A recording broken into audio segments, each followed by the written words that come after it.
In this video, I want to have a look at how we can add comments to things like slides, docs, and sheets. Really useful thing to be able to do, and with a particular focus on using Mote. You can see there's a little purple circle with a white M. That's the Mote icon, and it tells me that Mote has been installed. If I click on it, I really just get a little bit of information about Mote. So that's not really how you use it. The way in which you use it is to insert a comment. So I can insert a comment in a couple of ways. If you look at the plus, it says there, add a comment. Okay, and I'm ready to add a comment. I'm just going to cancel it and show you another way. We go to insert and scroll down. We can also add a comment that way as well. So, and also look there, it gives you the shortcut key, Control, Alt, and M. So I'm just going to insert a comment, and notice that it has a couple of things there. It does have the Mote icon. It also says comment or add others with @ So if you were to write a comment, well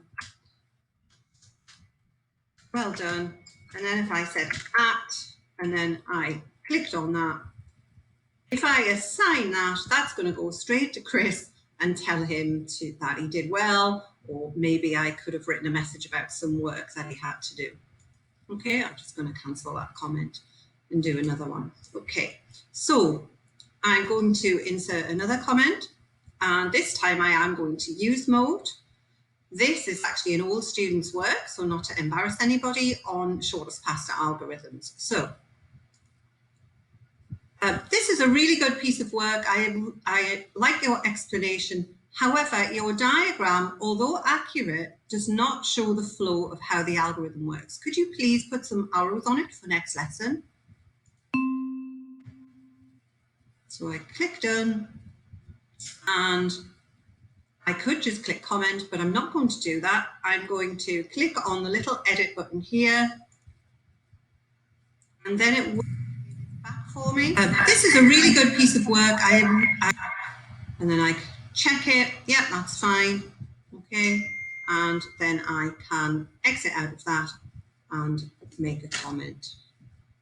Okay, now, so I could do that at any point when I'm marking, and then at a later time, so that evening or the next day, the student can come along and check that, and they can actually leave a reply. So, thanks, Miss. As you can see, I've updated the document and added the arrows.